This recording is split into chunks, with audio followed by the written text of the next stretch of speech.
이제 여러분들이 이제 그 법이라는 것은 이제 방법이라는 뜻이니까, 물론 법에 이제 법이라는 용어를 여러 가지 이제로 해석을 해서 이제 다의적 의미가 있지만은 또 지금 내가 얘기하고자 하는 것은 법은 부처님께서 말씀하신 내용 이런 뜻이고, 이제 그것은 전부 다 그 고통으로부터 벗어나는 테크닉, 방법이란 뜻이에요. 이제 법을 공부하는 것은 내가 고통으로부터 벗어나고자 하는 가장 중요한 행위예요. 그러니까 그 목표가 분명히 고통으로부터 벗어나는 방법이고, 고통으로부터 벗어나기 위한 것이라는 대전제가 없을 때는 그 방법론은 의미가 없는 거예요. 그래서 이제 여러분께 제가 꼭 부탁을 꼭 드리고 싶은 것 중에 하나가, 방법은 정확해야 된단 말이에요. 정확해야 된다. 그것은 수학의 공식과 똑같은 거예요. 그러니까 누구는 하면 되고 누구는 하면 되지 않는 그런 것이 아니라, 똑같은 조건의 원인에서 똑같은 조건을 주었을 때 다 똑같이 될 수 있는 것이라야 돼요. 그래서 차별적인 관계를 가져서는 안 돼요. 물론 이제 업의 차이는 있어요. 차이와 차별은 달라요. 다른 것과 틀린 것이 다르듯이요. 이건 명료하게 구분을 여러분께서 하셔야 돼요. 차이는 뭐냐면 조금 업에 다른 점이 있다, 그런 얘기고, 차별은 완전히 이것저것 등급이 나눠져서 어떤 것은 되고 어떤 것은 안 되고 이런 개념이에요. 그래서 이제 계급 사이에서는 인도 같은 경우 브라만들은 되고 밑에 불가촉 천민들은 안 되고 이렇게 돼버린 거란 말이에요. 그러면 그거는 정확한 방법이 이제 아니에요. 따라서 이제 법이라는 것은 뭘 뜻하느냐 하면 모든 생명에게 똑같이 적용되어질 수 있고 똑같이 될 수 있는 보편적 철학과 방식이어야 돼요. 누구는 되고 어느 민족은 되고 어느 민족은 되지 않는 그런 방식들이 아니란 말이에요. 그래서 이제 요걸 여러분이 잘 숙지를 갖다가 해 주셔야 되고, 그래서 이제 그러면 이제 바른 방법에 대한 정확한 이해와 거기에 대한 실천이 꼭 필요해요. 바른 방법에 대한 정확한 이해와 실천이 필요한데, 이제 그것을 바른 견해라고 얘기해요. 정견이라고 얘기해요. 그 앞에 바른 자가 꼭 붙었어요. 바른 자가 붙었다는 것은 성인의 말씀이라는데 우선 전제하고, 보편적이고 평등하다는 것을 전제로 해요. 그리고 이제 그 대전제는 고통을 없앨 수 있다는데 대전제가 된 거예요.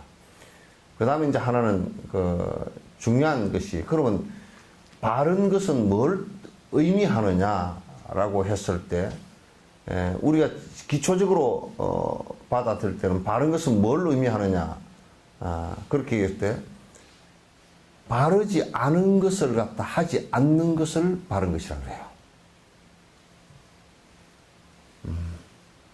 바르지 않는데 이게 내가 관습적으로 습관적으로 하고 있다라고 한다면 그건 잘못된 거란 말이에요. 그런데 사람들은 습관적으로 바르지 않은 것을 하면서 나는 지금 바로 간다라고 생각을 많이 해요. 특히 종교적인 부분은 더 그래요.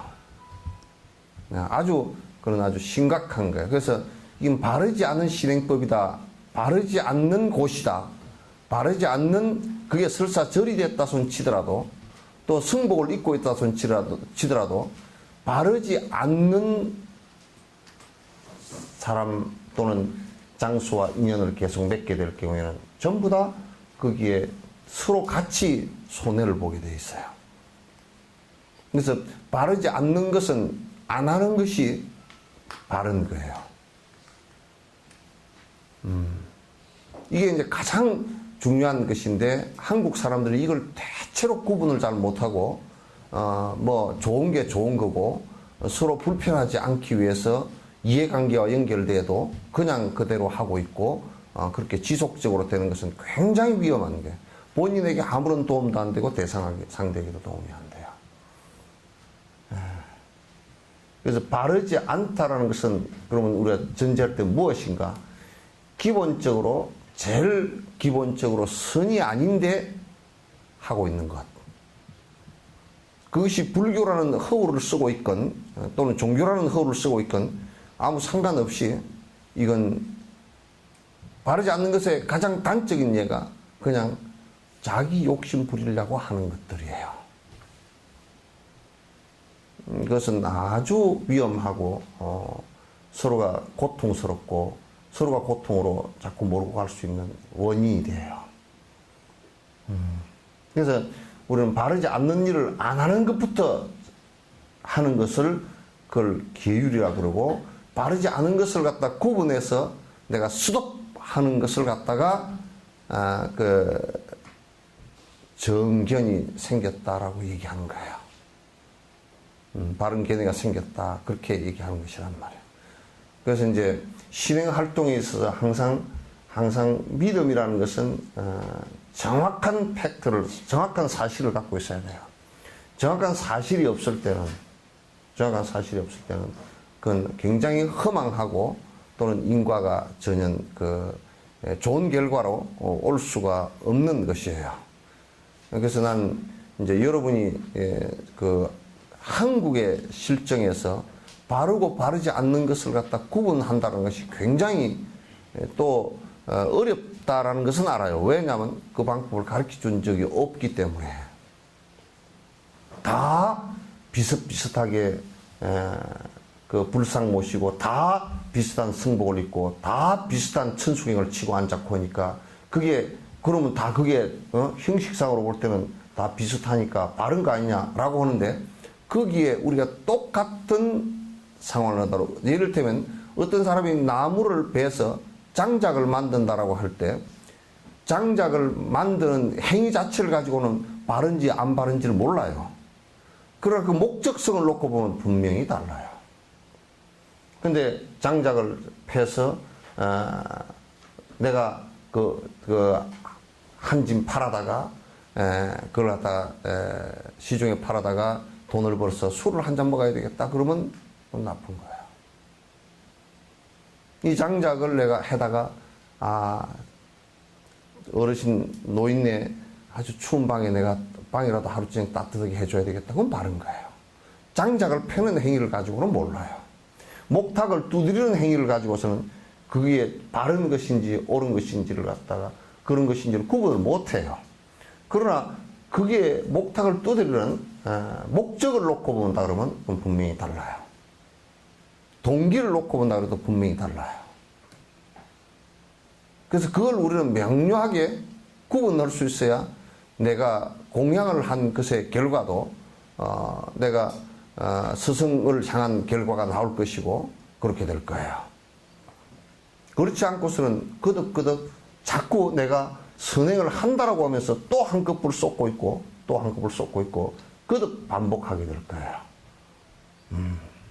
이걸 우리가 명령을 하지 않으면 바른 길을 갖다 갈 수가 없어요.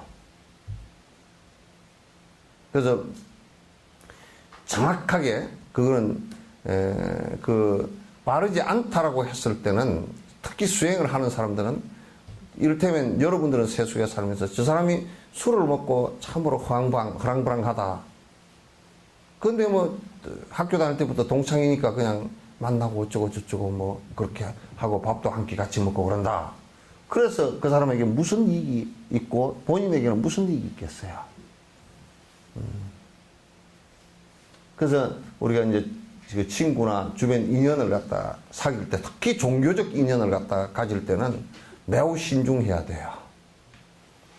매우 신중하지 않고서는 그 사람이 이끄는 대로 가서 나는 그 사람이 이끄는 대로 안 가네. 그렇지만 그 사람이 하고 있는 자기 욕망에 맞는 부분을 갖다 본인도 하고 있다는 것을 갖다 느낄 때는 참 암담해지고 그 보살행으로 바로 나아가지 못하고 정법행으로 나아가지 못해요. 그래서 이제 부처님께서 아함경에 수행자는 무소의 뿔처럼 혼자 가라 그랬어요. 그 주변이 공부하는 사람이 없고 전부 다 삿되고 뒤죽박죽일 때는 차라리 혼자 가라 그랬어요. 둘 셋으로도 이게 짝을 지우지 말라 그랬어요. 없으면 혼자라도 가라. 그게 이익이다 그런 얘기예요. 그래서 우리가 적어도 바른 생각을 갖고 있고 공부를 하고 선행을 하고 보살행을 하고 하는 사람을 만나서 같이 동행을 하게 되면 나 자신의 수행도 훨씬 일치월장을 한단 말이에요. 그렇지 않고 만약에 칡넝쿨이 그 우리 초발심에도 나오는 칡넝쿨이 소나무를 만나면 소나무만큼 올라가지만은 밑에 나무를 못 만나고 땅으로 기면 그냥 땅바닥에서 길 수밖에 없어요. 그와 똑같아요. 그래서 아주 좋은 벗을 바르고 착한 벗을 가까이 하고 친근내선하고 원리 악오하라는 얘기가 그게 아주 기초적이면서도 가장 중요한 수행 방법의 중에 하나예요. 보조국사도 정의결사문에서 그 얘기를 해놨어요. 그래서 보면 이제 본인에게 삿된 생각이 잔뜩 있고 삿된 생각이라는 건 결국 욕심으로부터 비롯돼요. 자기 욕망이 거듭하면 그 욕망에 물을 부어줘서 그 욕망의 것이 종교로 옮겨 붙어서 자기가 성취감을 느낄 수 있는 그런 곳을 본인 스스로가 찾아가게 돼 있어요. 그래서 이제 무당부닥거리를 찾아간다든지 무슨 이상한 짓 하는 자들을 찾아간다든지 또는 차기의 총무원장이 누군가 그래가지고 그쪽에 가서 또 권력 따라서 또는 금력 따라서 왔다 갔다 하든지 또는 안 그러면 이름이 붙어 있는 대로 아주 저게 큰 이름이구만 앞에 대자가 붙었구만 그걸로 찾아다닌다든지 자기 눈으로 보는 대로 찾아다니게 돼 있어요. 그러면 평생뿐만 아니라 다음 생 그 다음 생에도 거듭 수행의 길은 놓치고 말아요. 놓치면 어쩌냐 그냥 별 상관없잖냐 그렇지 않아요. 놓쳐버리면 그냥 언제 지옥으로 처박힐지 사막도에 처박혀서 언제 나올지 모르는 결과가 와버려요.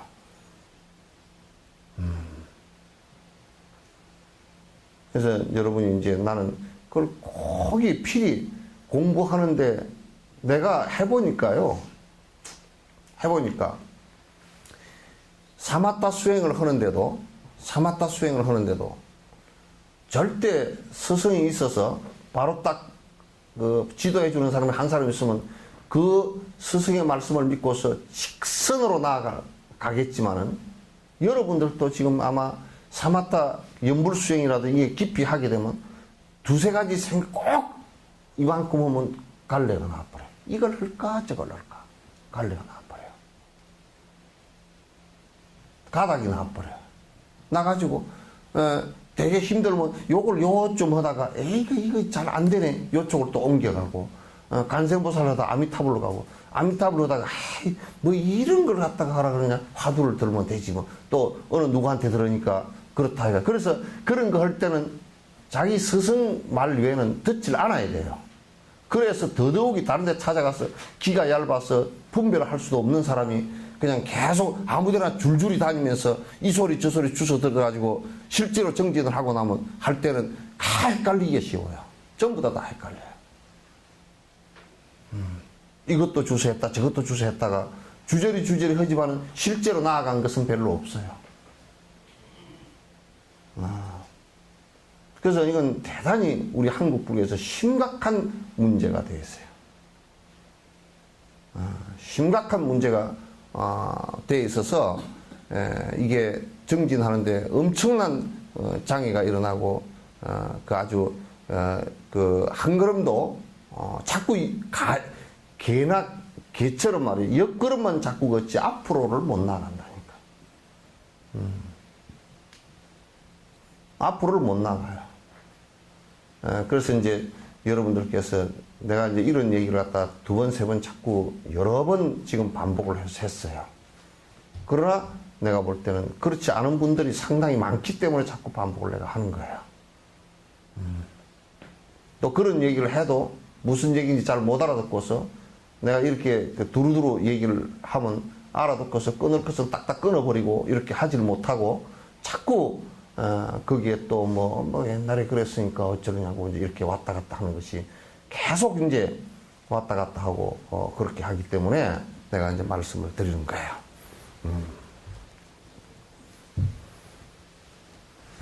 또 이제 우리가 대체적으로 그 믿음이 약하고 바른 법에 나아가는 믿음이 약하고 그렇기 때문에 이제 그런 얘기를 하면 석천사 스님은 지절에만 다니라고 저런가 보다 하고 또 그 아주 의심을 일으켜 버리기 때문에 그 의심병이 일어날까 싶어서 그 얘기도 함부로도 하지도 못해. 아주 하근기들이라서 그렇단 말이야. 그런 얘기를 하면 금방 알아채고 딱딱딱딱 수습을 갖다 빨리빨리 해버려야 되는데 그렇게 하지를 못하고 자꾸 뭐라 그러면 그거야 뭐 석천사나 부지런히 다니라고 한 얘기겠지 뭐 이렇게 한다더니 내가 봉원사를 가서 법문을 하는데 육바라밀 법문에서 보시바라밀에 가는 것을 갖다 우리 보살을 하는데 중요하게 바라밀 행위 바라밀이라는 게 뭐에 대해서 설명을 하니까 그게 이제 사람들이 내 아는 사람들이 몇 사람 와서 이제 그래서 밥을 먹고 이제 그 아는 사람들은 차 한 잔 줘서 먹고 이제 보내려고 그렇게 이제 했는데 법문 끝나고 나서 그 사람들이 뭐라냐면 자기 옆에 앉았던 사람들이 그러더래요. 보시 바람일 그러니까 또 어쩌래 돈 내라고 그러네. 얼마나 그걸 울가먹었어. 이제 의심이 병이 돼버렸어. 의심이 병이 돼버렸어. 진옥스님이 또 주지스님이 아마 돈 많이 내라고 이렇게 불렀나 보네. 저들끼리 이제 속닥속닥. 그래 이제 가만 보니까 한 5, 600명 되는 사람들이 가만 보니까 그저 안 들어. 안 듣고 와서 법사들이 거짓말을 많이 해놔가지고 그냥 염주 들고 그러고 앉았어. 뭐라 그러노. 법문 듣는 자세도 없고 안에 뭐 법문을 하든지 말든지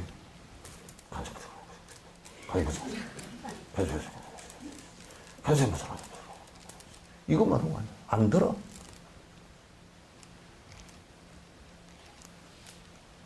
아예 듣질 않아. 전부 다 그 거짓말을 앞에서 많이 해놔서 그래.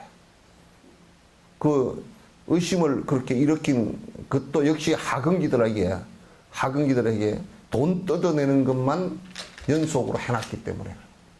뭐라 그러면 법이라는 법자에 올라서는 달라이라마 한번 법문하시는 거 봐보세요. 그게 개인적인 얘기나 그런 얘기 디베스에 관한 얘기도 하지도 않고 개인적인 얘기도 하지 않고 또 우리나라 뭐 스님들처럼 그냥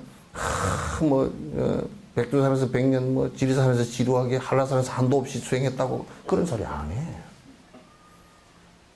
지자랑으로 잔뜩 하고 뭐 내가 어디에서 멀리 있었는데 뭐 어쩌고 그런 소리도 하지. 그런 소리 하신 적을 내가 들어보질 못했어. 법만 얘기, 법상에서는 법만 얘기하는 것이. 법에 관한 것만 얘기하고. 그래서 달라이라마께서 나는 항상 법상에 올라서 얘기하시는 줄 알았더니 이제 그런 얘기를 갖다가 하실 때는 어떤 비판적인 얘기를 하거나 이렇게 하실 때는 법상에 안 오르고 연단에 서서 하시더라고. 그러니까 법상에 올랐을 때는 법에 관해서 분별할 수 있게끔만 아주 철저하기 때문에 그 법의 신뢰성이 그렇게 크단 말이야. 크단 말이야. 보살은 왜 안 왔어요? 예. 배보살은 왜 안 왔어? 배미연 보살은 왜 안 왔어? 응? 지금 이거 보고 앉았으면 내한테 혼 좀 나야 돼. 2주 안 나오고 한 주 나오고 그건 뭐야? 2주 나오고 한 주를 안 나와도 혼나야 되는데.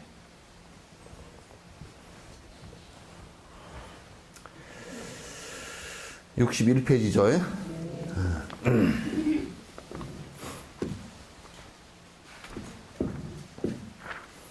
몇 번째 단위예요?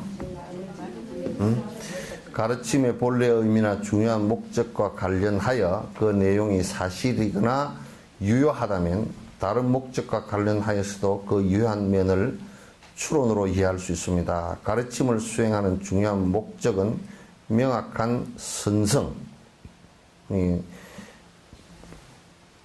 상태를 이루는 것입니다. 이게 선성 그렇 해놨지만 여기 이제 그 한문으로 번역할 때 지선이라 그래. 지극한 선이라 그래.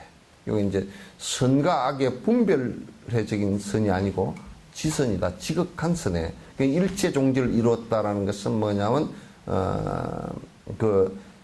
지극한 선에 이르렀다. 그러니까 분별선이 아닌 지극한 선에 이르렀다 그래. 일체 종지를 이루었다. 그럼 우리가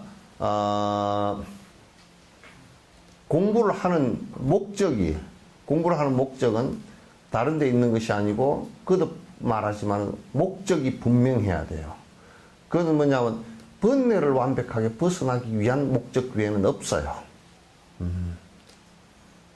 그래서 번뇌라는 것은 뭐냐? 그냥 간단하게 얘기해서 탐욕심이란 말이에요. 물론 그 탐욕심은 아집 때문에 나에 대한 그 자성이 있다라고 생각하고 거기에 집착하는 것 때문에 일어난 그 현상을 얘기하는 거야.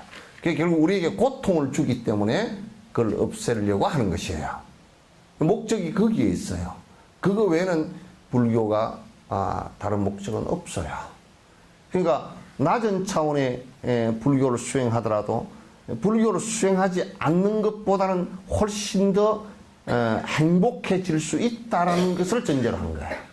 그러니까 우리가 악을 행하는 것보다는 선을 행하는 것이 훨씬 더 행복하다는 얘기예요. 그래서 낮은 차원에서도 선을 지극히 그 하사도에서도 그렇게 수행을 갖다 하라고 권선을 하신 거란 말이죠. 인간이나 천상계에 다시 태어나기를 바라는 것은 일반적인 목적입니다. 그러니까 우리가 이제 인간으로 다시 태어났으면 좋겠다라거나 또는 일반 종교인들이 다른 종교인들이 천상에 태어났으면 좋겠다라는 것은 사실상 그게 목적은 아니에요. 인간으로 태어났으면 좋겠다는 것은 인간으로 태어나야만이 수행을 할 수 있기 때문에 인간으로 태어나지 않고서는 수행할 수 있는 길이 별로 없기 때문에 인간으로 태어나는 것이 좋겠다라는 거예요. 그래서 지금도 여기에 무슨 보면 우리는 그 시장이나 뭐 시의원이나 뭐 국회의원이나 나오는 사람들 보면 지 국회의원하고 시장 지 하려고 발버둥을 치는데 그럼 나와서 뭘 할 거냐고 물어보면 하여튼 나와서 좋은 일 한대. 그래 그게 지한테 좋은 일인지 남한테 좋은 일인데 구분도 안 하고 지한테 좋은 일 다 하지. 그 앞에 어떤 시장님은 지 주머니에 잔뜩 불리가지고 돈 떼먹었으니까 지한테 좋은 일 했겠지.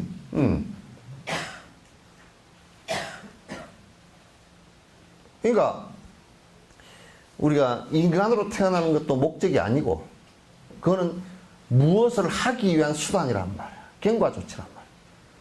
그럼 제일 수행하기가 좋은 때가 인간이기 때문에 인간으로 다시 태어나는데 그나마 또 인간으로 태어났는데 그냥 아주 몸이 허약하다든지 아주 박복하다든지 또는 머리가 아주 나쁘다든지 무슨 그냥 욕망이 너무 강하다든지 그렇게 태어나가지고 불법을 바로 옆에 두고서도 그게 무슨 소리지 못하고 누가 얘기한다 그러면 슬슬 도로 뒷바퀴에서 가버리고 뭐 이제 지독 스님이 여수에 와서 30년 동안 법문을 했네 그랬더니 나는 요 뒤에 우리 복순이라는 개가 짖어서 하면 하도 그게 쓸데없이 짖거든. 지는 쓸데 있어서 짖겠지만 내가 그래서 제가 개가 왜 짖나 하고 저녁에 나와서도 이렇게 개 짖는 데를 이렇게 봐. 왜 짖나? 지 혼자 겁이 많아서 짖어서. 저런 바보 같은 놈이 간이 어디 붙었다 말았나. 그런 이제 사실상 좀 많은 그 상처를 입고 자란 놈이라서 이제 그렇게 하다고 이해는 하는데. 진옥 스님이 여수에서 30년을 멍멍 짖고 앉았는데 저 자식 왜 짖나 하고 들여다보는 놈. 내가 왜 짖나 좀 봐주시오. 그래도 안 오더라고.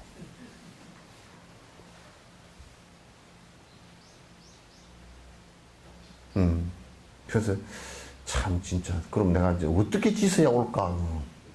그냥 시내 나가서 그냥 술을 먹고 그냥 춤을 추고 다니까 아니면 막 그냥 그 차가 내달리는 거리를 갖다 그냥 아찔아찔하게 그냥 막 그냥 시집고 좀 다녀볼까?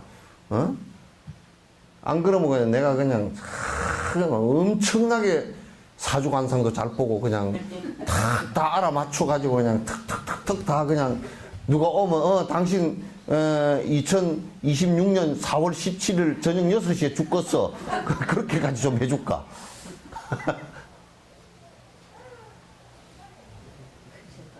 그래야 좀 관심을 가지라. 그러면 관심을 확 가질 거예요. 그죠?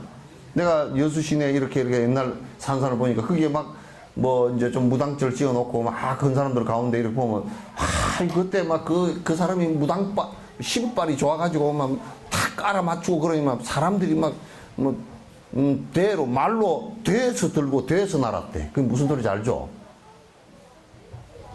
또 못 알아듣구나.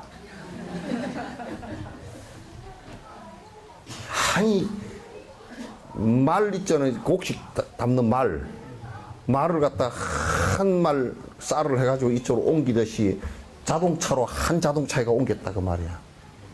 막 사람이 우르르 무리지어서 쭉 가고 우르르 무리지어서 나왔단 말이야.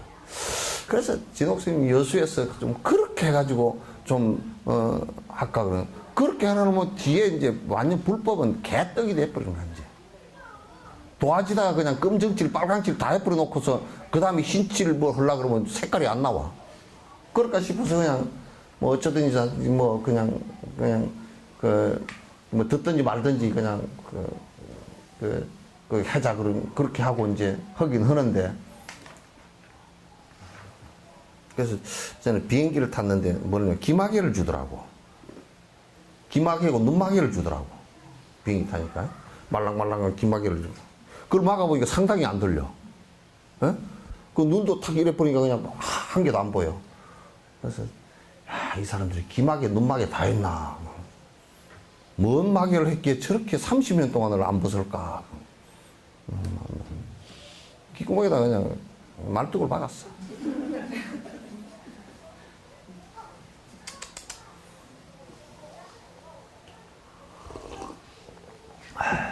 지 죽으라고 부르면 팔딱 쫓아나가고 술 먹세 그러면 꼬르륵 쫓아나가고.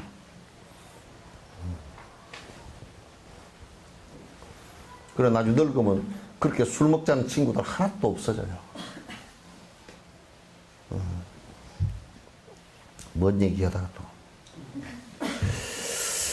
인간이나 천상계에 다시 태어나기를 바라는 것은 일반적인 목적입니다. 따라서 분명한 선성을 갖다가 깨닫기 위한 가정을 제시하는 가르침은 어떠한 논리적인 검증에도 그 허물을 찾을 수 없어야 합니다. 그래서 이 법을 얘기하는데 그 방법을 얘기하자는 거죠. 그 마치 수학의 공식처럼 이렇게 수행을 했을 때 성자의 모습이 된다라고 하는 그 부분에 논리적 결격 사유가 없어야 된다 그런 얘기예요. 논리적으로 그 무슨 결격 사유가 있다면 그것이 그렇게 되지 않는다라는 뜻이잖아요, 그죠? 되지 않는다라는 뜻이야. 그 논리적 결격 사유가 절대적으로 없어야 돼. 없어야 돼요. 그래서 일반적인 의미에서 어떤 의문이 어려운 것임에도 불구하고 사실이라면 그보다 단순한 문제들과 관련한 것들은 그 사실을 의심할 필요가 없습니다. 근데 내가 이제 요 얘기를 하나 할게요. 제일 쉽게 얘기할 수 있는 방법이 뭐냐면, 이 세상에 사람이 왜 태어났어? 이 우주가 왜 생겼어? 그러면, 절대 뭔 신이 하나 있어가지고 후다닥 만들어버렸다. 그러면 간단하죠, 그죠? 어째 만들었냐? 그러면 증명하는 것은 이제 안 돼. 그러나, 그 현상 자체를 아는 사람이라도 설명을 하려고 하면 상당히 힘들어. 복잡해. 설명하기가 쉽지 않아.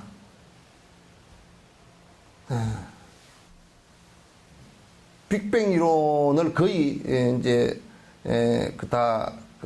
마지막 단계에서 검증하고 있는 그 호킹 같은 사람도 사실상 일반인을 대상으로 해서 그 빅뱅 이론을 갖다 설명하기라는 게 쉽지가 않아. 아주 물리학자들, 수학자들 놓고서 그냥 칠판에 한 칠판 2, 30개를 써가면서 수학적으로 해나가면 그 사람들은 거기에 단련됐기 때문에 저 공식이 저렇게 맞고 저기에 답이 저렇게 맞고 거기다 또 뭘 대입해서 맞고 이렇게 해서 그 답이 맞구나 이렇게 되잖아. 그죠? 되는데 모르는 사람은 그렇게 해놔놓으면 이거 지금 뭐야 저게 이렇게 될 수밖에 없잖아요. 사실 그래서 이제 공성이라든지 연기라든지 인과라든지 또는 공성으로부터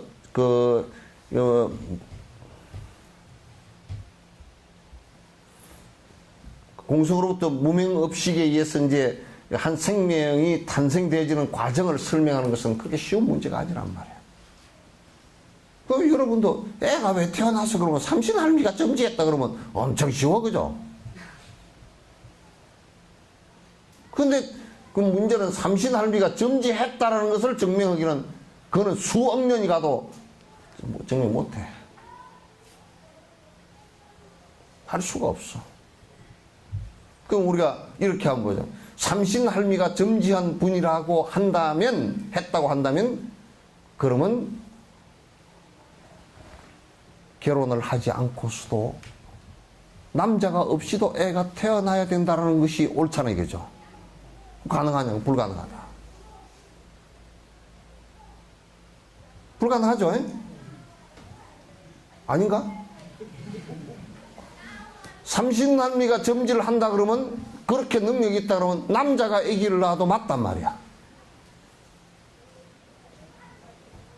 왜 해필이면 여자만 아기를 낳아? 그거 안 되잖아. 그러나 그것은 세세생생이 지나가더라도 정확한 그 설명을 하기가 어려울 거야. 논증하기가 어려울 거야. 그죠? 그러나 사실을 설명하기라는 것은 그렇게 쉬운 문제가 아니고 조금 논리적이고 조금 인내심이 필요하고 조금 깊이 관찰하고 자기의 선입관이 개입되지 않아야 가능하다. 그래야 가능한 것이다. 더 나아가 스승이라는 그런 가르침을 주시는 존경스럽고 의지할 만한 분을 말합니다. 스승이라는 존재는 어떤 거냐면 그런 부분의 바른 행로를 바른 생각과 바른 견해와 바른 생각과 바른 의지와 바른 체험을 갖다 할 수 있게끔. 여기서 바르다는 것은 뭘 뜻하느냐면 바르다는 것은 이 방법이 고통이라는 번뇌로부터 벗어날 수 있게 해주는 것을 갖다가 스승은 이끌어준단 말이에요. 그래서 삿된 것을 스승은 철저하게 배제시켜주는 역할이 스승의 역할이란 말이에요. 삿된 것을. 그럼 여러분에게 만약에 어떤 수행자가 계속 여러분이 잘못하는 부분을 갖다가 막 칭찬하고 여러분이 완성되지도 않았는데 대단한 사람으로 막 그냥 옆에서 뭐 어쩌고 저쩌고 하는 거, 그건 곡세야. 아부를 해서 그 사람으로부터 이익을 취하려는 사람의 태도이단 말이에요. 그건 옳지 않아. 대부분의 사람들은 그런데 이제 위로를 받기 위해서 다녀. 아이고, 우리 시인님이 얼마나 잘해주는데요. 뭘 잘해줍디요? 가면 밥 먹으라 그러고, 오늘 밥 굶어 좋은 귀신이 있나 그래.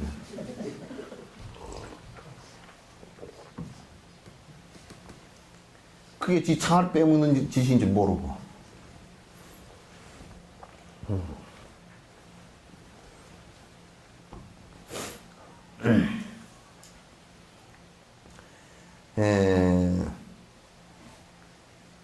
스승은 자비심을 수행한 힘으로 깨달음을 얻으신 분입니다. 그 자비심이라는 것은 아부하고 곡세하고 친절한 것을 얘기한 게 아니야. 여기에서 친절한 영자? 뭐가 있지? 니나 잘하세요. 친절한 영인가 뭐. 응? 금자씨? 니나 잘하세요, 그러면. 그런 친절이 아니라, 친절이라는 것은 뭐냐면, 의사가 가장 친절한 의사가, 외과 의사가 어떻게 가장 친절했어? 배를 째서 환부를 도려내주는 의사가 가장 친절한 의사야. 아주 친절한 의사가 이랬다고 칩시다. 아주 창자 속에 염증이 잔뜩 있는데 아까전기를 발라주면서 이제 걔는 자늘 거요. 그 사흘 뒤에 죽었다. 굉장히 친절하죠, 그죠? 근데 우리는 그런 의사를 원하는 거야. 아주 저 의사가 친절하대.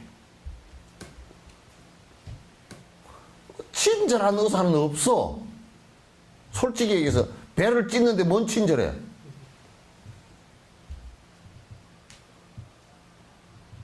그래야 안 그래요? 그러니까 의사가 친절한 의사가 없는 것이 약을 주는데 전부 다 그게 독약이야. 그죠? 약 먹고 약 먹고 아주 밥을 안 먹어도 되는 약은 없죠. 예? 전부 다 병균을 죽이는 약이거나 항생제 박테리아를 죽이는 약이거나 그런 거 아니에요, 그죠? 근데 의사가 독약만 주는데 그게 친절해? 그러나 친절하다고 얘기하는 것이 뭐냐면 내가 고통스러운 부분을 낫게 해주기 위해서 한 친절이란 말이죠. 의사 친절은 칼을 갖다 대고 목구멍에다가 내시경 건다고 쇠파이프를 갖다 집어넣고 똥구멍에다가 쇠파이프를 집어넣어야 그거 아주 고역살스러운 걸 다 하는데도 그거 왜 가, 여러분이?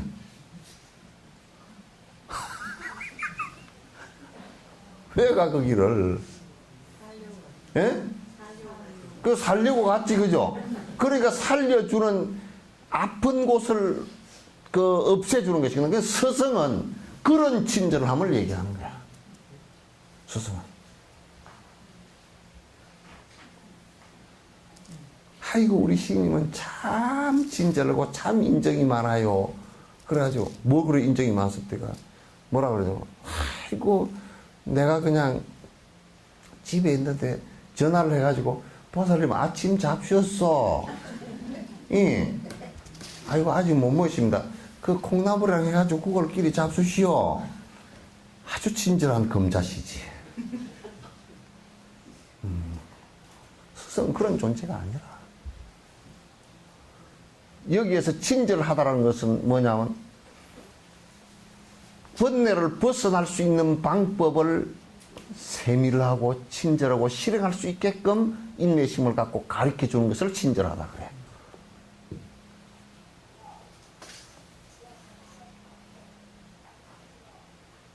아시겠죠? 네. 그렇지 않으면 안 친절해. 그건 아부꾼이라 그렇지 않으면. 우리는 전에 그랬어.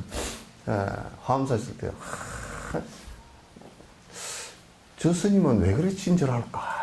참 친절하다는 거. 왜 친절?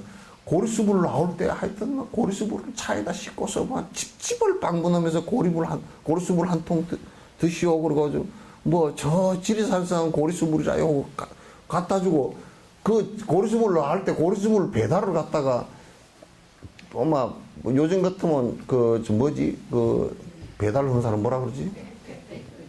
택배 말고 퀵 서비스 하는 사람처럼 막 잘 갖다 주더라고. 와, 저 사람은 저렇게 부지런해. 나중에 보니까 전부 다 고리수물 한 통을 먹고서 신도가 가만히 있지를 못하잖아. 아이고, 시님이 고리수물을 해가지고 와서 이까지 갖다 줘서 어떡한데? 그러면 이제 가서 이제 그걸로 시줄래. 그러니까 뭐냐, 그거는 가봐보니 고리수물 장사라. 에이, 빌어먹을 거냐.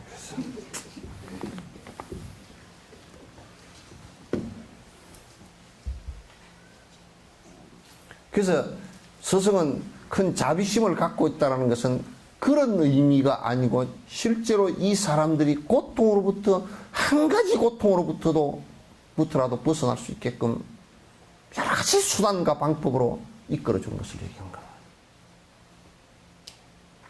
근데 우습더라고. 나는 25년 동안 술 먹지 말라고 그렇게 공격을 해도 기어코 처먹더니 죽더라고. 그 내가 방편이 엄청 약하지. 만날 때마다 내가 막 협박을 하다시피 하고 막 공갈 협박을 막 했거든. 그렇다고는 간암 걸려서 뭐 죽게 되고 어쩌고저쩌고 막 해도, 그래도 뭐라 그러냐면, 아이 스님 그래도 한잔 해야 살맛이 나죠. 뭐 맨날 그래. 맨날 그러더니 뭐 결국은 안 돼. 그 한 가지도 못 고쳐줬어.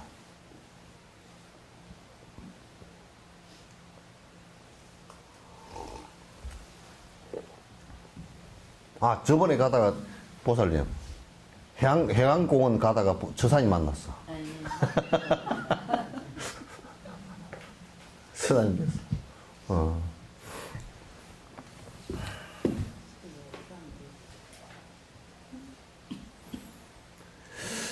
스승이 가진 커다란 자비심은 모든 중생을 이롭게 하려는 진실한 동기에서 비롯된 것이다. 스승은 이 동기 자체가 중생들이 고통으로부터 나게 하고자 하는 동기에서 비롯된 것이지 다른 동기가 없단 말이야.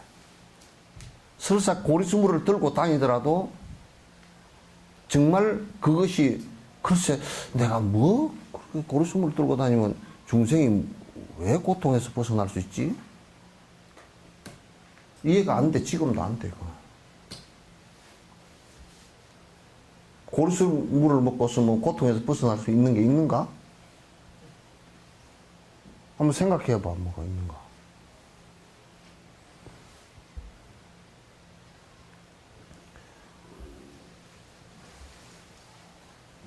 배고픈 사람 밥 갖다 주는 것도 아니고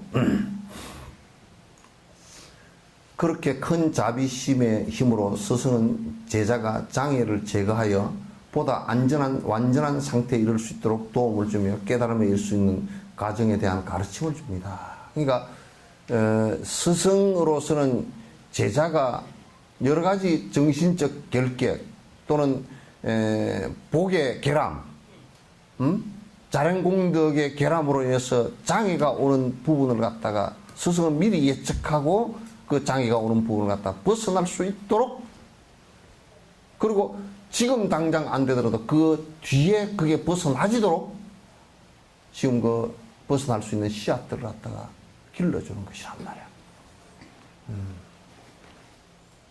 그게 이제 스승이 해야 될 도리들이야. 그것이 안 되면 안 돼. 부처님은 스스로 경험하신 깨달음에 비춰 가르침을 펴셨습니다. 부처님께서 보리사에서 깨달음을 이루시고, 아, 이렇게 하면 되는구나. 그래서 당신이 새 프로그램을 짠 거야, 방법들을. 그 앞에 프로그램들은 외도 수행의 프로그램들이었기 때문에 실제 깨달음에 도달할 수 있는 것이 안 됐거든. 그래서 부처님께서 그때부터 말씀하시기 시작한 게 사성제와 12연기를 갖다 말씀하기 시작했다.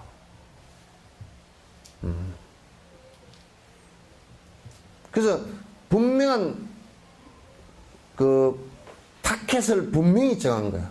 고를 없애기 위한 것이라는 거.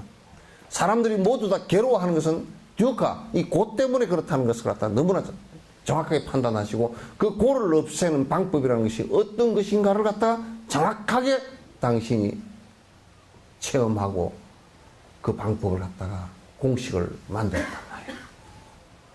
그걸 우리들에게 평생을 말씀을 해 주신 거야. 이게 전부 다.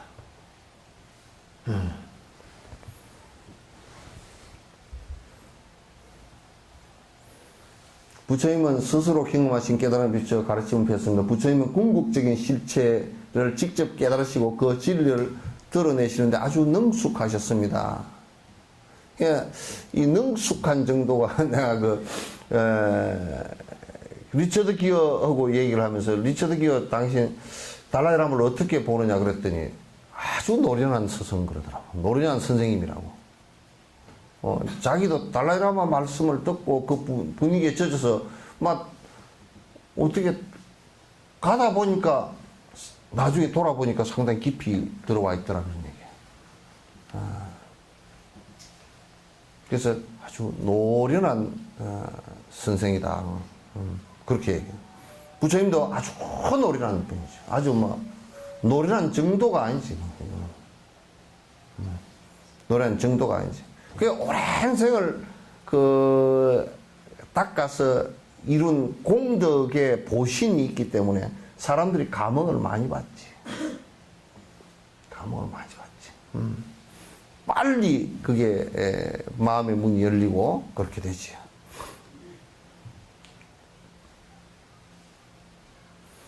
부처님의 헌신은 무조건적이고 지칠 줄 모르는 것입니다. 그러니까 부처님의 헌신은 썰렁개구로 하자 그러면 아주 세신보다도 헌신이야.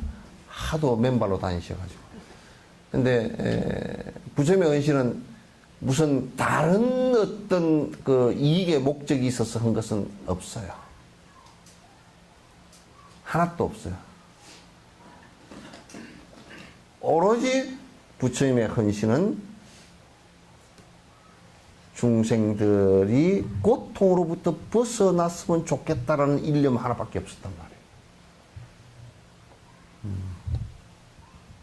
일생 동안 하신 일이, 일생 동안 아니라 만약에 그 전생 오래오랜 생이 있었다면 오랜 생 동안 하신 일이 전부 그것밖에 없단 말이에요.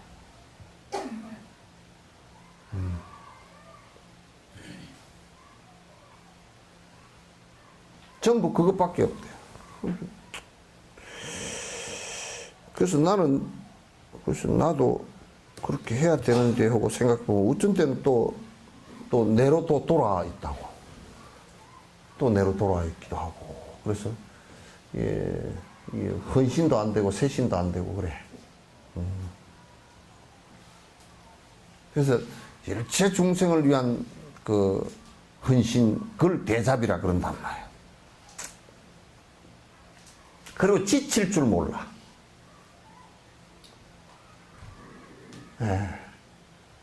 이건 달라이라마도 그 비서들이 전부 다 이제 법문도 좀 줄이시고 적게 하시고 외국에도 좀 안 나가시고 그러면 더 우리가 오래 뵐 수 있고 좋겠습니다. 그러니까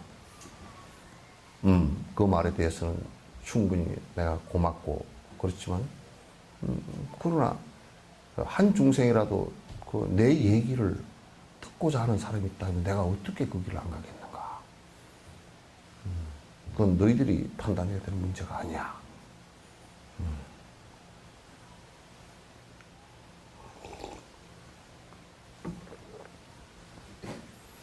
참 헌신적이야.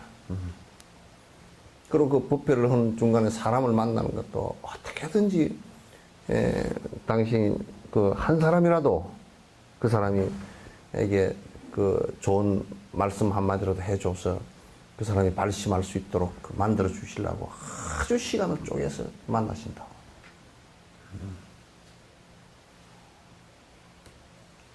참 대단하죠. 부처님께서 45년 동안 거의 무조건적이야. 조건이 없어.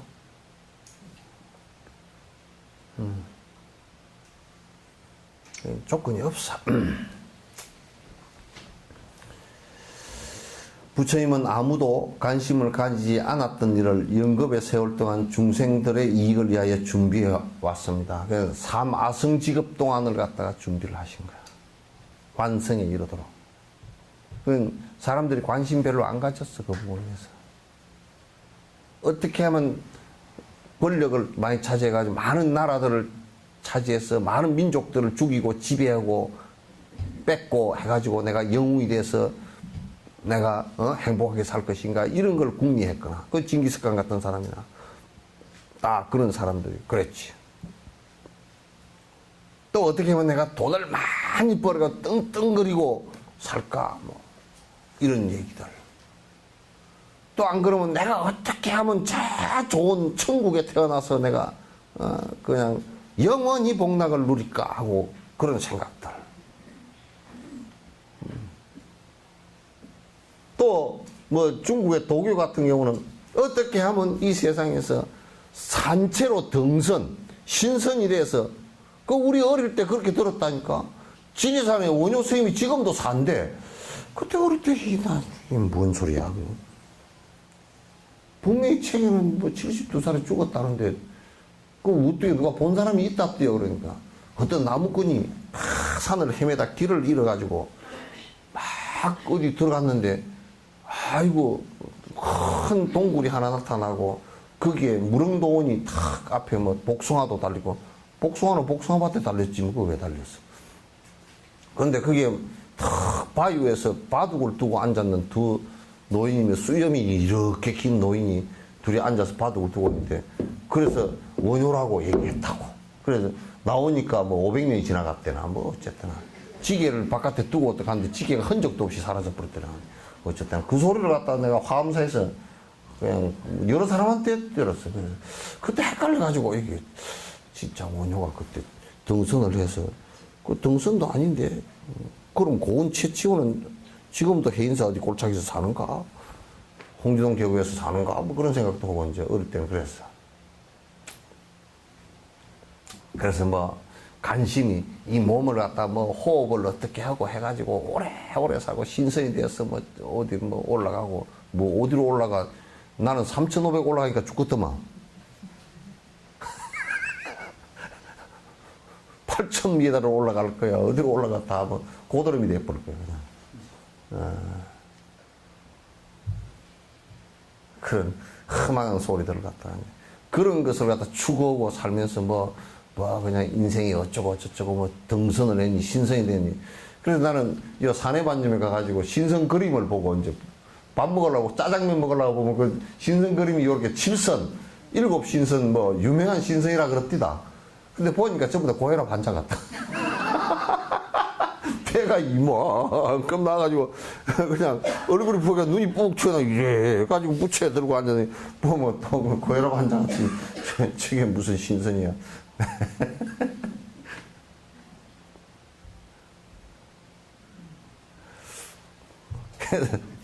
그런 걸라고 부처님이 그런 게 아니고 부처님의 관심사는 주된 관심사는 뭐냐면 100% 관심사는 어떻게 하면 중생이 고통으로부터 벗어날 것인가 그 얘기야.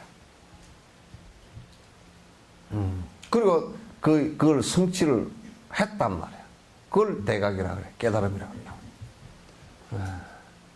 여러분이 믿는 것은 그걸 믿어야 돼.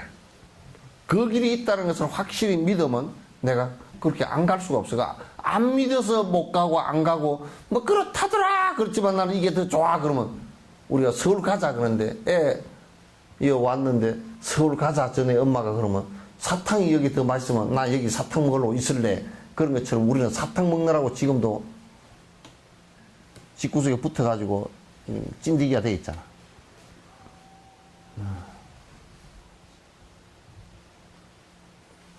아이고 집구석이 이게 사탕 맛이 이제 없고 사탕이 이게 험한구나 느끼고 나서 보면 이미 죽을 때가 다 됐고. 그럼 한 생을 갖다 휘가닥 넘어가서 다음 생으로 전이 되면서 그때는 또 잊어버리고 또 달콤한 사탕이 또 이제 젖들어가지고 아이고 내가 지금 생각 같으면 결혼을 괜히 했어. 그러지만 다음 생에 또 태어나면 또 한다고.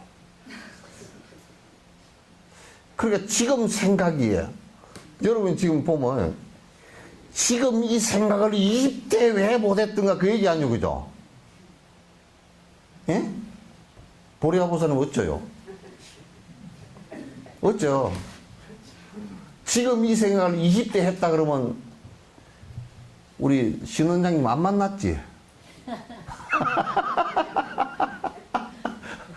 참 진짜 중계되니까 말도 못하고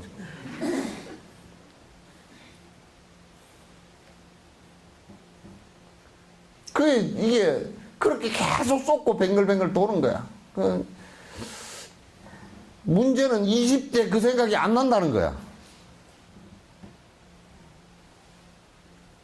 또 기차 간 뒤에 탈 걸 그 생각이 난다는 거야.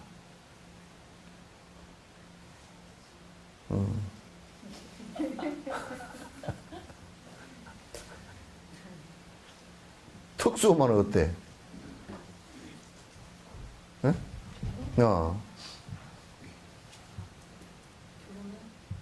다음 생에 또 올 건가? 지금 같은 수 없습니다. 어? 지금 같은 수 없습니다. 지금 같으면 안 한다고? 근데 그때 잊어버린다니까 또? 그러니까 지금 생각보다 근데 잊어버리고 또 하고서 그때 가서 또 나이가 한 60 되면 아이고 내가 그때 괜히 했다 이런다니까?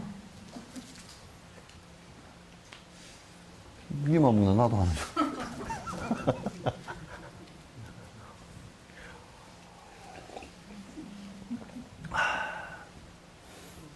참 지나놓고는 보면 별것이 아닌데 그때는 별것이라니까. 그게 우리 인생 쏟는 거야. 그래서 끄덕끄덕 계속 쏘가서 이제 쏟고 하면아 그렇지만은 뭐야 역시나 또 마찬가지고 남들은 다 남의 자식들은 부려 막 심어고 내 자식은 안 그럴 거야. 그래도 역시나 비슷해. 다 그 괴가 거의 비슷비슷해. 비슷무리해. 그건 또 이제 여러분이 효자라는 자식한테 어느 때쯤 되면 쏘갔다는 것을 아느냐면 풍이 왔거나 치매가 걸렸거나 돈이 하나도 없거나 이제 외톨이가 돼버렸거나 그럴 때 아 이게 효자라는 것한테 쏘갔구나 이 생각입니다. 쏘지 마. 그렇다고 지금부터 불신하고 너하고는 같이 안 산다 그렇게도 하지 말고 쏘지만 않으면 돼.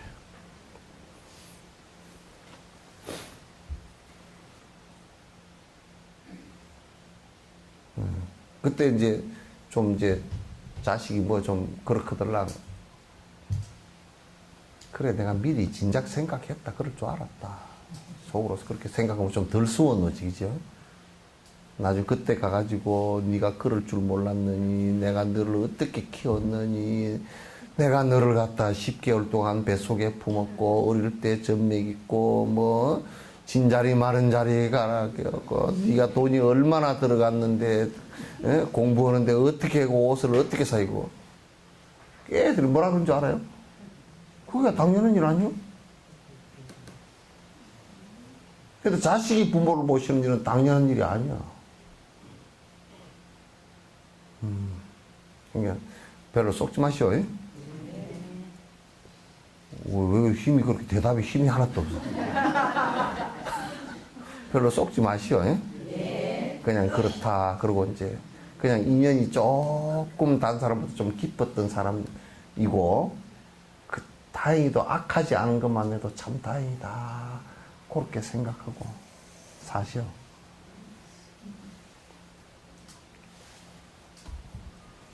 어떤 분은 눈빛을 보니까 지금 낭패다. 그 생각이. 그런 눈빛이 있어. 아, 낭패라고 스님 말씀 들어보니까 그런 것 같은데, 내가 이게 낭패 당했고.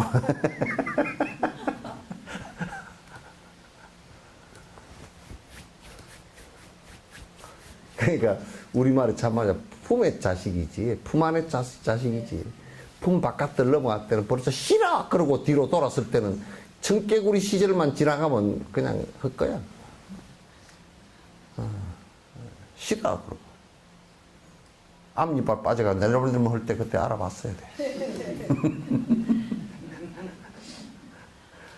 부처님은 아무도 관심을 가지지 않는 이해했고요. 이러한 점들을 고려하고 이해함으로써 여러분 스스로 부처님의 가르침에 대한 신뢰를 가질 수 있도록 해야 됩니다. 부처님 가르침에 대해서 깊이 자꾸 듣고 이해를 하려고 그래요. 여러분이 이제 요 정도 들었으면 됐지 않느냐? 그 순간 여러분은 정상만도 아니고 그건 지옥으로 떨어지는 행로가 돼.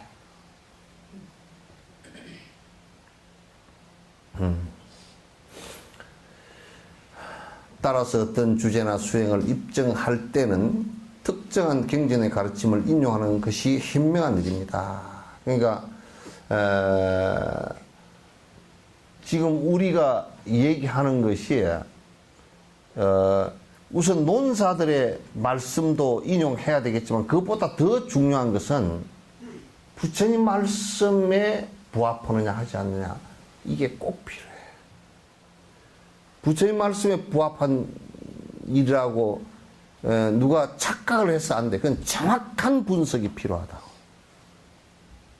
이런 얘기는 부처님께서 이렇기 때문에 했습니다라는 정확한 분석이 필요하다만 두리뭉실하게 그냥 대충 어디 코미디에 누구 신동민인가 누구 임동민인가 네? 장동민인가 장동근이는 아니지. 그 사람이 뭐 대충 뭐 어째가지고 그러면 안 돼.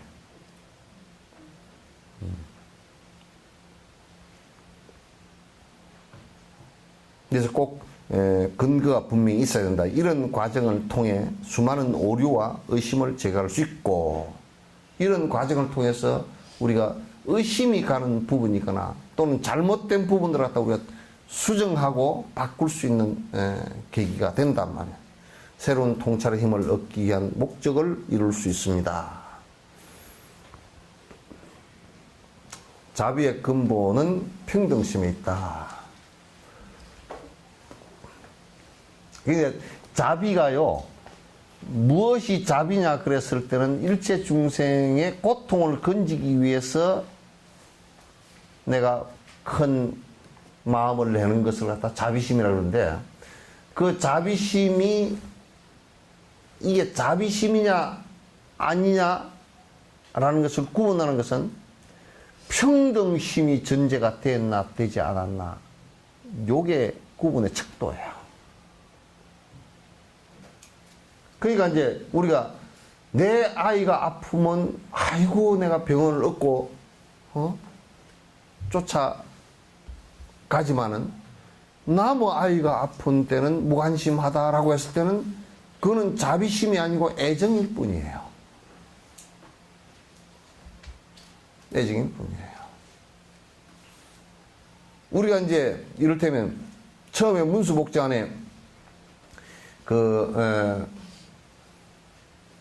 어르신들 무료급식을 했단 말이야.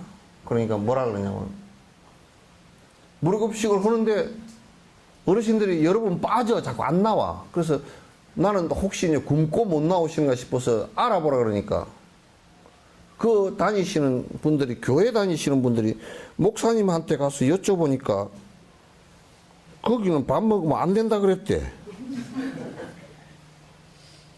그 왜 안 됐냐 그랬더니 내가 이제 두 어르신한테 물어봤어. 여쭤보니까 뭐라 그러냐.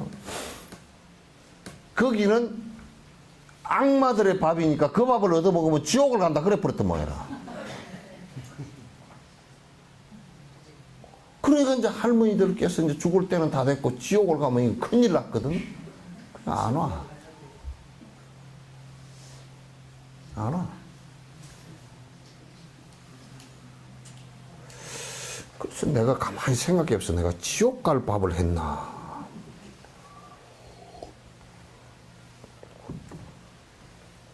그래 이제 한 1년, 2년 이제 그렇게 지났어. 그런데 이제 어르신들이 자꾸 자꾸 옆집 할머니가 가서 아이고 가니까 맛있대. 거기서 밥 먹고 오니까 그냥 한 끼라도 배가 든다니까 좋대. 그러니까 이제 이게 이제 막 극락은 저 천당은 뒤의 일이고 지금 오늘이 문제.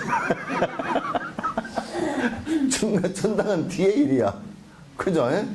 오늘이 문제야 당장.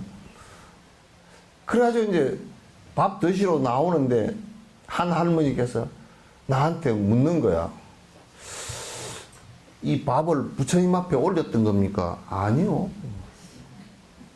이 과일을 부처님한테 올렸던 거가 아닙니다. 혹시 제사 지냈던 거 아닙니까? 그것도 아닙니다. 과일집에서 사고 그냥 싸전에서 쌀 사다가 바로 한 겁니다. 그랬더니 아 그럼 우리 먹어도 되겠네요. 아 드십시오. 먹는 명분을 찾는 거예요. 아이고 우선 내 얘기 한번 들어보십시오. 뒤에 산수갑산을 가더라도 오늘 배고파 죽는 것보다 낫습니다. 오늘 배가 안 고파야 됩니다. 그랬더니 지옥을 안 갈까요? 그러더니 내가 알기로는 지옥을 절대 안 갈 겁니다. 내가 장담을 하죠. 입 안 먹었다고 지옥 갈 리가 없습니다. 자기도 그렇게 생각이 드는데 그래도 겁이 난다 이거야.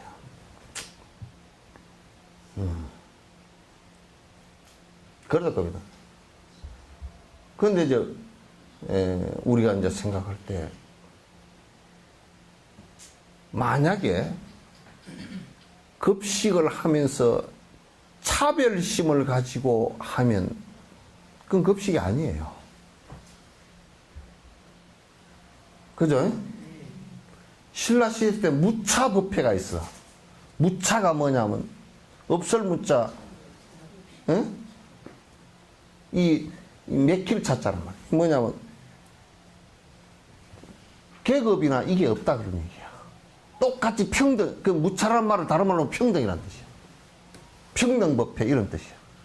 그날은 법회를 하면 왕이 전부 다 설판 시주가 돼.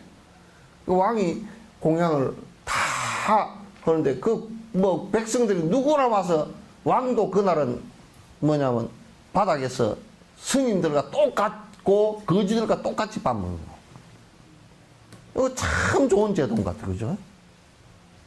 똑같이 밥 먹어. 그래서 자비심에 있어서 평등심이 전제가 되지 않고서는 안 된단 말이야. 그래서 이제 밥 먹으러 가지 말라는 것은 성경에도 그런 얘기가 밥을 갖다 구분해서 먹어라. 네가 이 밥은 지옥에 가고 저 밥은 천당에 가고 그런 얘기는 없겠지. 질투심에서 한 소리겠지. 그거는 그렇게 얘기한 사람이 지옥행이지. 어떻게 밥을 어려운 사람이 밥을 한 끼 얻어먹는 것은 그건 지옥을 가겠어요. 그죠? 그래서 언제든지 평등심을 갖고 해라. 그런 우리 불자들은 그게 좋아. 아직 내한테 그런 태클을 건 사람이 한 사람도 없거든. 뭐냐면 왜 석천사 우리가 시주원 돈을 가지고 복지관에다 그렇게 줘가지고 복지관에서 기독교인들이 밥을 왜 먹소? 그렇게 시비를 건 사람 한 사람도 없죠. 예? 그렇게 했다가는 내가 날벼락이 떨어질 거예요.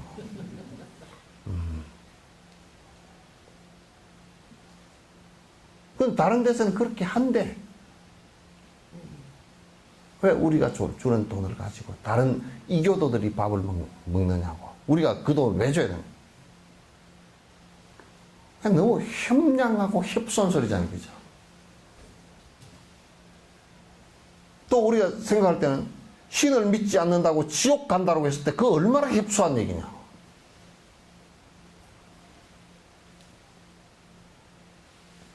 그건 안 맞는 얘기지. 평등심이라는 것이 중요하거든. 여러분들도 제일 평등심이 잘 안 되는 부분이 집에 내 집에는 맛있는 걸 해먹지만 거지에게는 그만큼 안 주잖아요. 그죠? 대답을 안 하는 거 보니까 주는구나. 예? 요즘 거지들은요, 프라이버시 때문에 바깥으로 안 나온 거지가 대다수예요. 무슨 얘기인지 아시겠죠? 옛날이나 지금이나 수급근자나 저소득층이 그렇게 줄어들지 않았습니다. 줄어들지 않았단 말이야.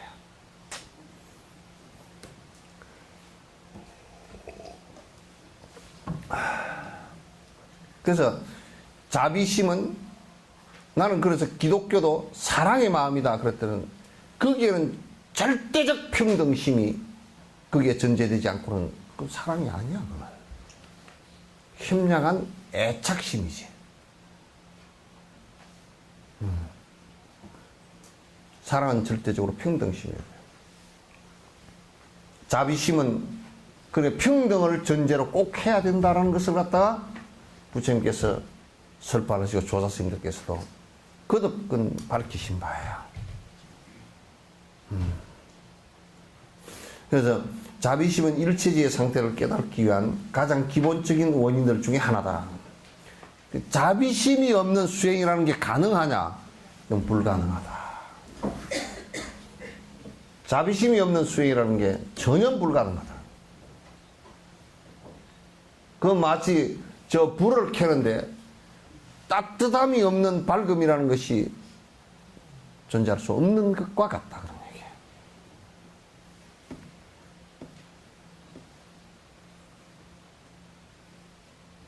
평등과 자비심이 전제되지 않은 사랑과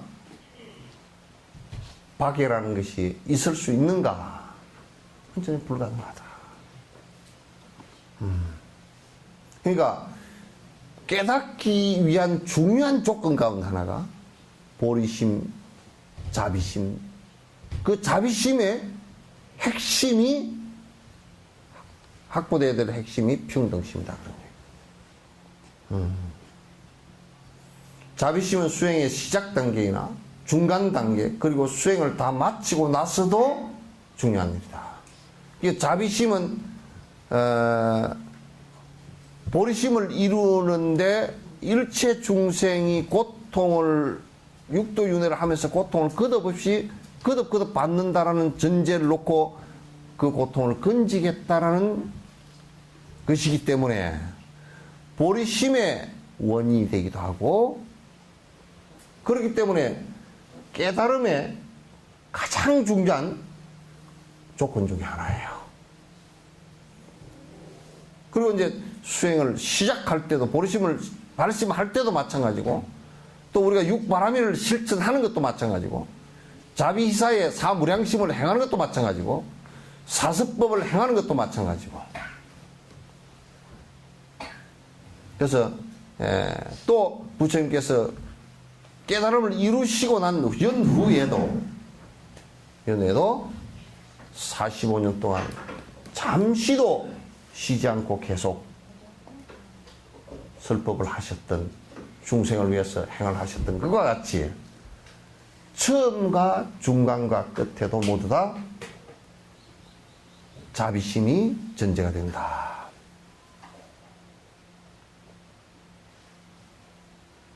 한국 불교에서 이 전제가 허약하기 때문에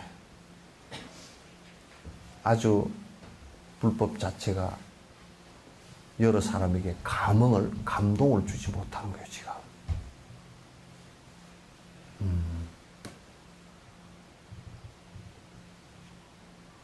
그냥 우리 이제 김구라 씨가 코미디언 김구라 씨가 부인이 절에 다닌다고 그런데 그 아들 동현이가 나와서 얘기하는 거 들어보니까 절에 다니는 아니고 무당집에 다니는 것 같아요. 자기 어머니가 점 보는 걸 그렇게 좋아한대. 예? 뭐라고? 예?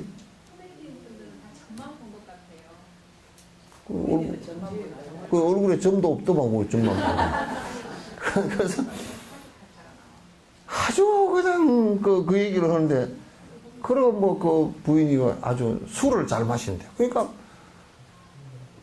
그냥 그게 불교라고 이름을 붙일 수가 없는 상태인데, 그런 상태의 대다수가 지금 우리가 절이라고 하고 있는 대다수의 모습들이란 말이에요.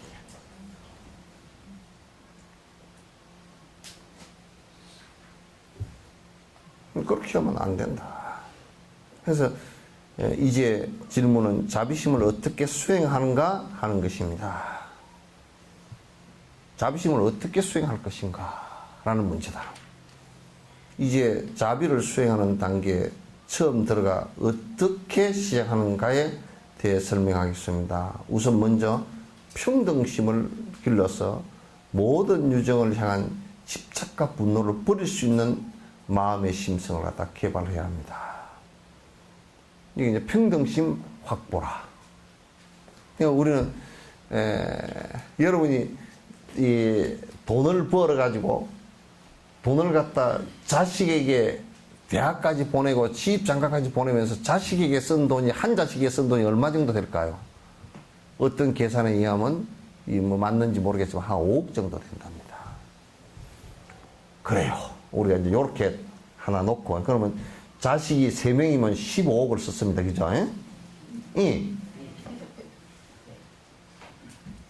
썼는데 다른 아이들에게 내가 돈을 벌어서 어려움을 극복할 수 있게끔 얼마를 써줬는지를 한번 비교를 해봅시다.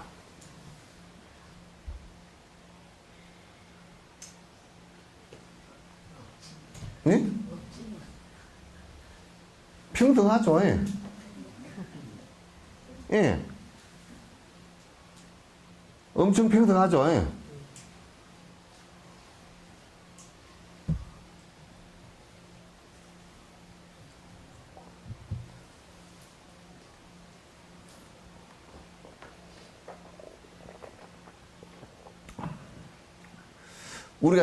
우리가 실행하는 우리 의식 구조 속에서 자비라는 말을 할 자격이 있는가 한번 생각해 보라고.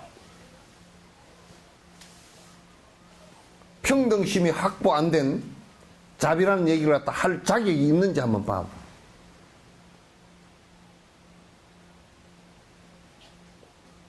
거기다가 내 자식을 위해서 100일 기도를 하고 하루에 1000배씩 절을 했다 라고 한다면 좋습니다.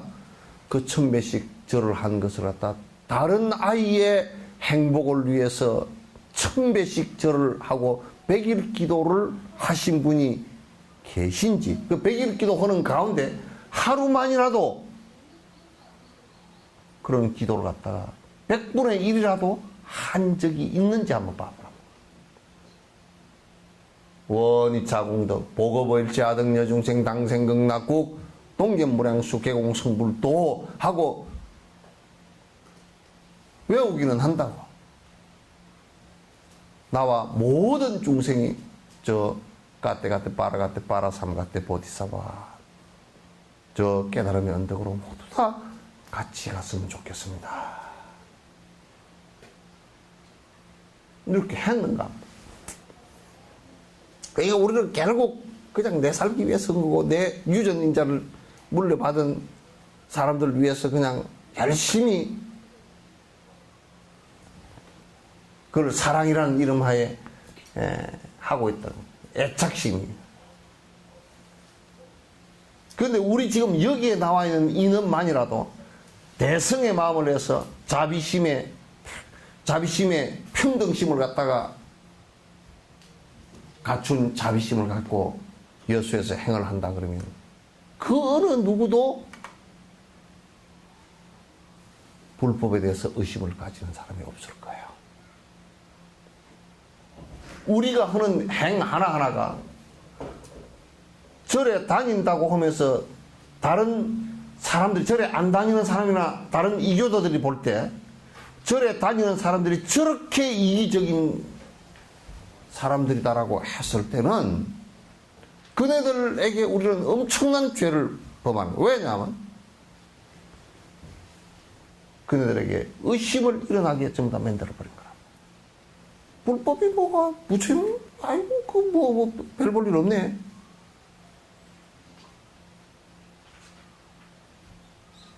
왜? 그거는 전부 다 우리 사람을 통해서 훌륭함이 드러나게 돼 있고, 사람을 통해서 그 법이 실행되게 돼 있고, 드러나게 되어 있기 때문에 그런 것이다.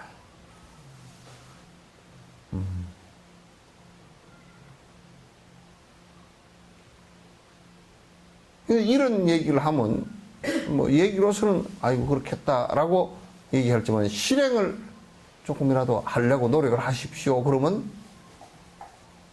아이고, 제가 지금 뭐, 저 같은 사람이 뭐, 이렇게 해버리고 한다고요.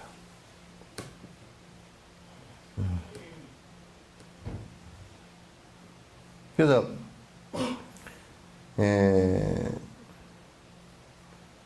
자꾸 평등한 마음을 가지려고 부단히 노력을 해야 된다. 평등심을 가지려고. 그렇게 하지 않고서는 내가 점점 내 자신과 내 착심에 의해서 전부 다 돌아갈 수밖에 없는 상황이 될 것이다. 그런 얘기예요.